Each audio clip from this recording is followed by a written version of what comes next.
Ah, the off hype train. How very lucrative this will be.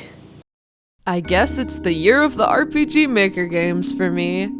Off is getting a remake in a couple weeks, and it's one of my favorites in the genre. There's nothing like it. Unlike Yumeniki-type games, there's a plot. But unlike most other RPG Maker horror games, the plot is basically incomprehensible. It's a French language game by Mortis Ghost. Mortis Ghost. Where you, the player, as a character, control an entity called the Batter. You have been assigned to a being called the Batter. The Batter is on a mission. Be sure that it's accomplished. We will let you both out in Zone 0. Good luck. For more information, find the one called the Judge. People don't talk about this game in the RPG Maker canon as much anymore, but it's undeniably a cult classic, in no small part because of its wet soundtrack.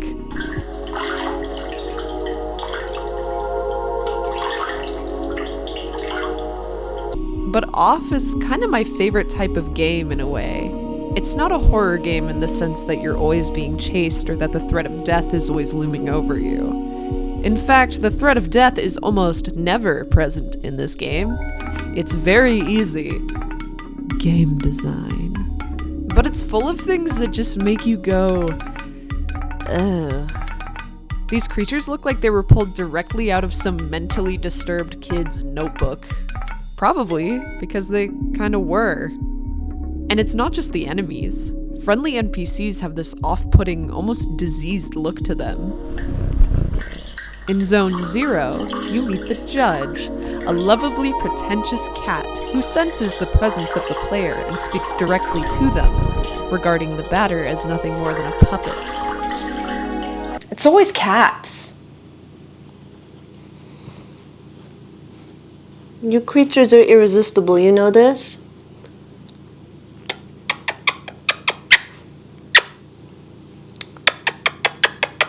He's very American McGee Cheshire Cat, but far more gluttonous. The Batter is on a mission to purify the world, and the Judge offers you his advice along the way. Apparently, purifying the world means killing a bunch of weird specters, to probably my favorite battle music for anything ever.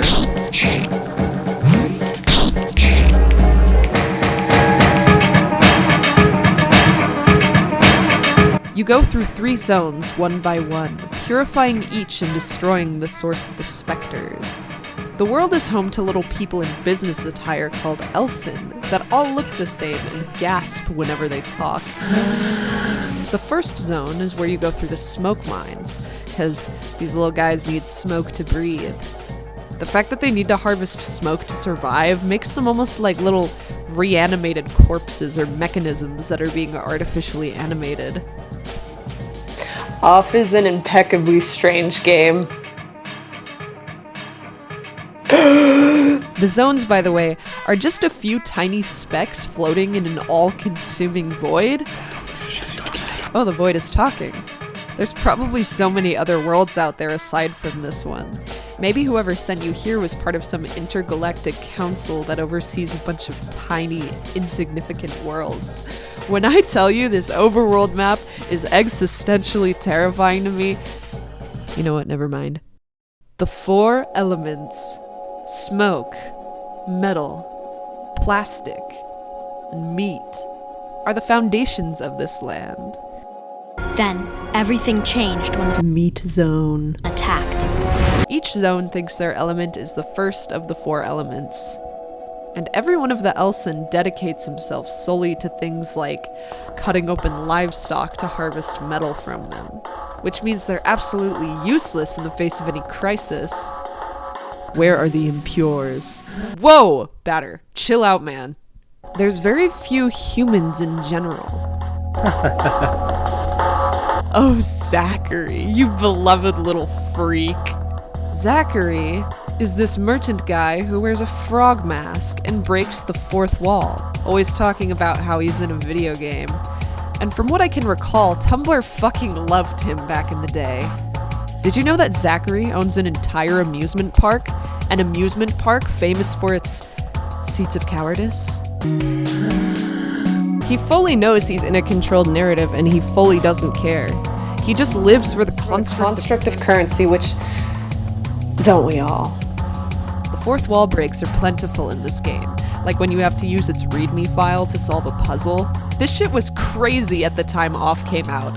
They didn't really do much with it, but it was very avant-garde and people went crazy for it.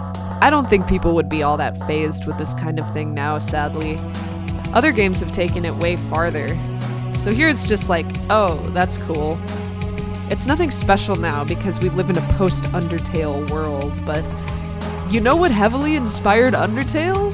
Yeah, fucking Off. Which especially makes sense with this omniscient child watching your every move.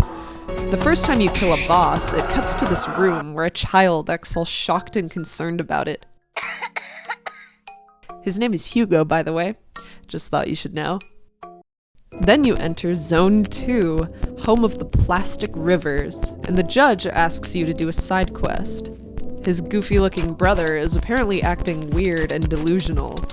You go through a library where everyone cares so much about book safety that you can't even turn any pages in the books.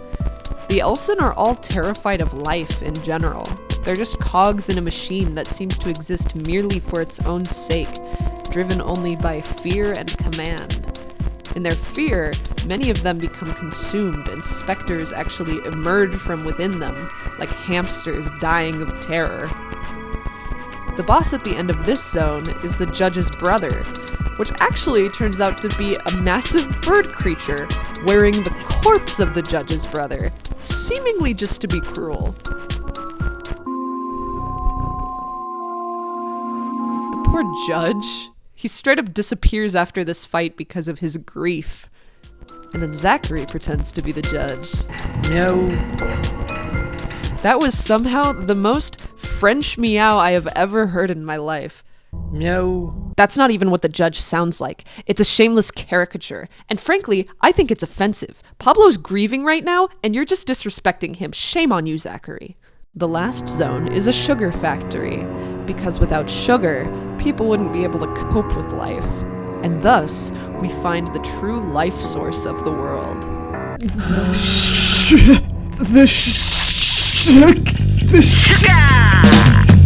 It's drugs. Sugar is drugs, isn't it? Oh wait, it's corpses. It's drugs from corpses. Drugs manufactured from the lives of workers. One might say the sugar industry is exploitative. There's a secret boss called Sugar who has a bunch of candy shit, so is she like a drug kingpin? Did she and Zacharie get up to some illicit business? It's also at this point that the specters are revealed to all be the ghosts of dead Elsen. I think it's cool that the spirits look really different, but the Elsen all look the same. Like they have their own personalities even if they never get to express them. In life, they're like little drone people that always flee and can't think for themselves at all. It's like they have no free will and the universe just runs like a script.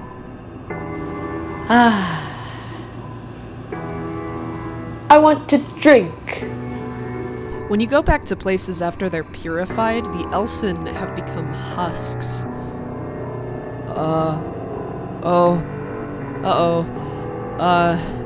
I think I might have took all their souls when I killed that boss. Oops. But I want to talk about Hugo. You know, that kid I mentioned? Hugo is ill. He's waiting for his mother and father while watching his friends, the Guardians, be killed. Yeah, Hugo has a connection to the bosses of each zone. The bosses, or Guardians, promised to create a utopia that he could live in, under the guidance of his mother, the Queen. Playing Off feels at times like reading a forbidden tome. It's so apocalyptic feeling. Especially at this point, it starts feeling like a post-mortem DMT trip. Oh. So you'll listen to anything, huh?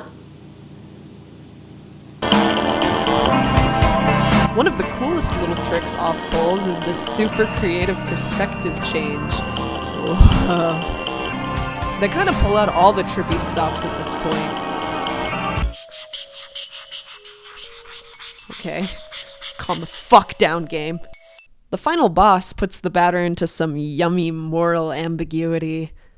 But first, panic in Ballville.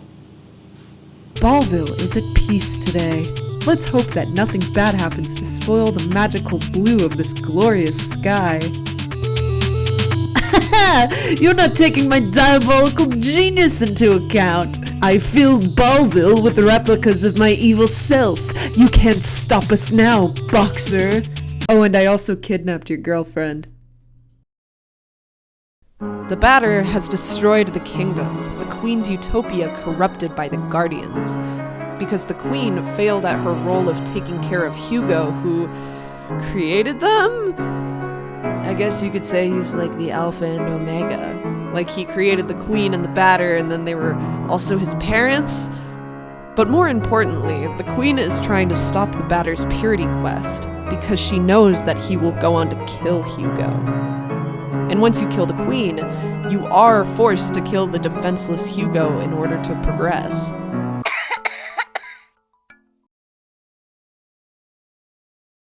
Which leaves you with nothing but the empty, purified zones and the switch to turn off the world. But the judge is here to judge you. Sickened by your actions, he addresses the player, asking how you could have let this happen, and begs you not to let the batter complete his mission. He really can't blame the batter so much because you're controlling him, but he can't really blame you either. You don't know why you're doing this any more than the batter does. You've just been assigned to him. You're simply taking orders from Mortis Ghost, the sick bastard. Before you fight the queen, Zacharie says something to you in Latin, which translates to, "He conquers twice, who in the hour of conquest conquers himself." It's like his final parting advice. He knows the script you and the batter are running on, and wants you to know that you can conquer the mindless drone within you that kills indiscriminately. And oddly enough, you get to literally choose your ending, either helping the judge destroy the batter or helping the batter destroy the judge. And if you fight the batter, oh god, that's what he looks like to everyone else. It's a matter of destroying the world you have already ravaged, turning the switch off.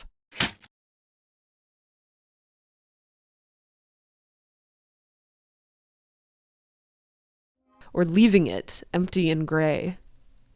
Although if you kill that secret boss... Oh my god, it's a UFO ending.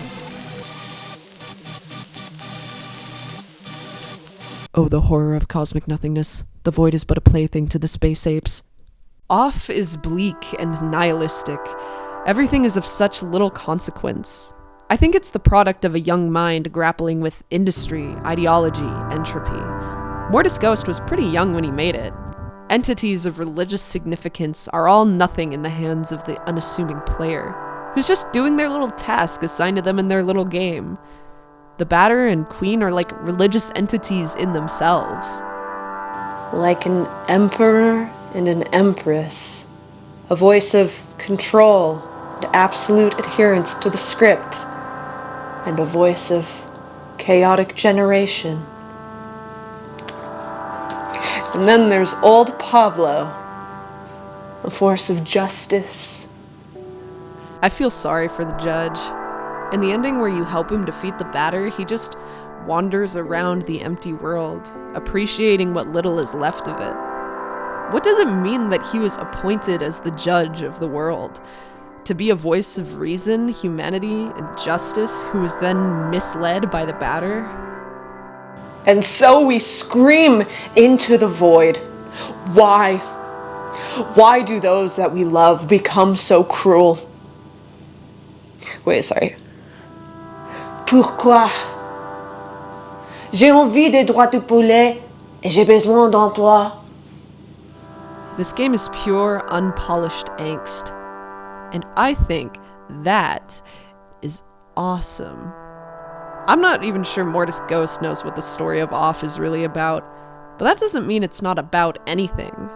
Off is an expression of a very rage at life, The Queen has generated a world from the nothingness, put it in the hands of people who failed that world, and Hugo, and now the Batter has come to destroy it all. The Batter wants to be used like a puppet. He wants righteous certainty. And Zacharie can only watch as destiny unfolds. Why was the Batter thrown into the hands of the judge? He just acts as a witness to his deeds? He is shown the schemes of the cruel universe just for existential kicks? I'm tired. The world is tired. I wish I was somewhere else. Somewhere over the rainbow. Somewhere over the rainbow, way up high. There is nothing like Off. There have been games inspired by it, but I've yet to find a game that's really similar to it in any meaningful way. It's definitely not for everyone, but I think that's kind of what makes it shine.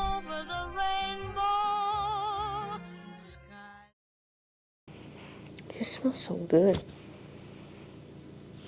Oh, you smell so good. Where troubles melt like lemon drops away above the chimney tops, that's where